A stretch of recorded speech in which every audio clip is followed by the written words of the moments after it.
चलिए देखते हैं प्रॉपर्टीज ऑफ फ्लूइड के बारे में। तो सबसे पहला मेरा जो प्रॉपर्टी है वो है मास डेंसिटी और स्पेसिफिक डेंसिटी।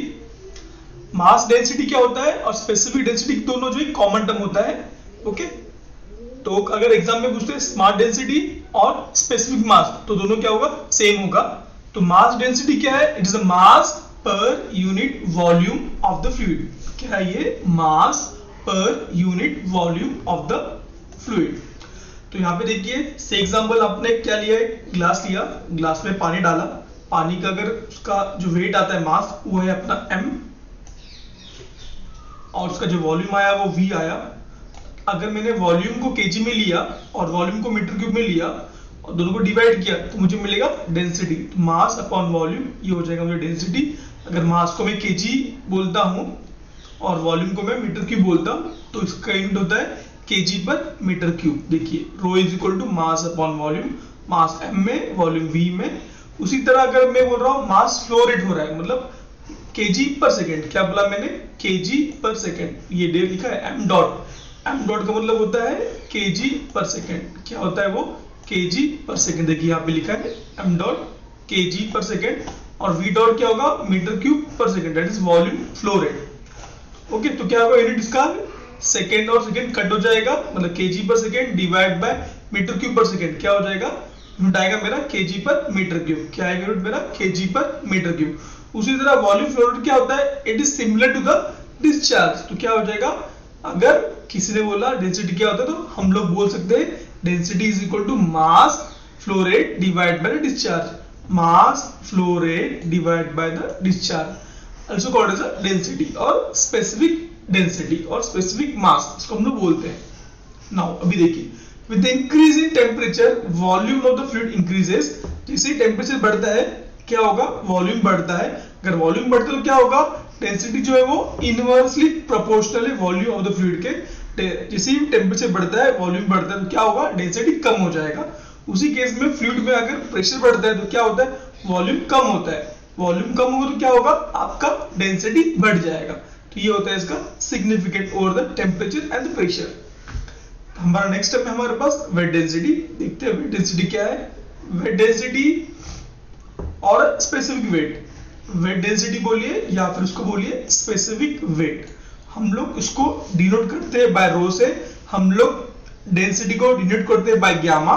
देखिए बाय ग्यामा होता है डेंसिटी और वेट डेंसिटी होता है, सॉरी, वेट डेंसिटी जो होता है वो गामा होता है और जो सिंपल डेंसिटी होता है उसको हम लोग बोलते हैं रो। क्या बोलते हैं उसको, रो। ये रो का सिंबल है। ओके, देखिए वेट डेंसिटी और specific weight of fluid, it is the weight of fluid to the volume of the fluid. Weight of fluid to the volume of the fluid, that is weight per unit volume. ये क्या होगा आपका, weight density होगा।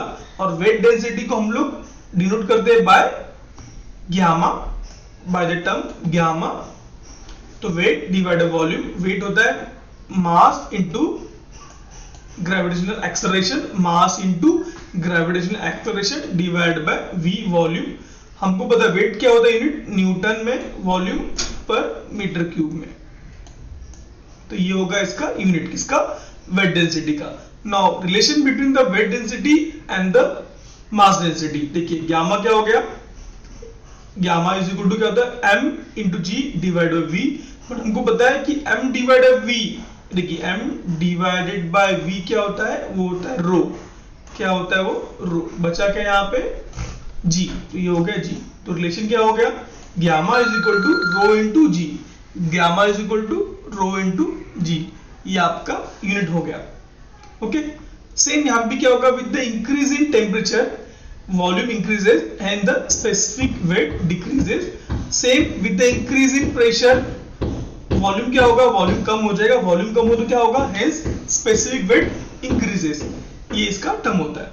Okay, now move to the next topic, that is the next property, that is the specific gravity और the relative density. क्या बोलते हैं इसको, स्पेसिफिक ग्रेविटी। क्या बोलते हैं, स्पेसिफिक ग्रेविटी और द रिलेटिव डेंसिटी। इसको सिंपली हम लोग एस बोलते हैं और एस जी बोलते हैं। ओके, इसका कोई स्पेसिफिक लाइक सिंबल नहीं है इसका, नॉर्मल एस बोलो और एस जी बोलो।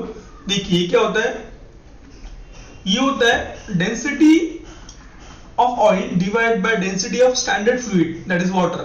Density of oil, density of any fluid divided by the density of standard water is equal to होता है specific gravity of that fluid। क्या होगा, specific gravity of that fluid।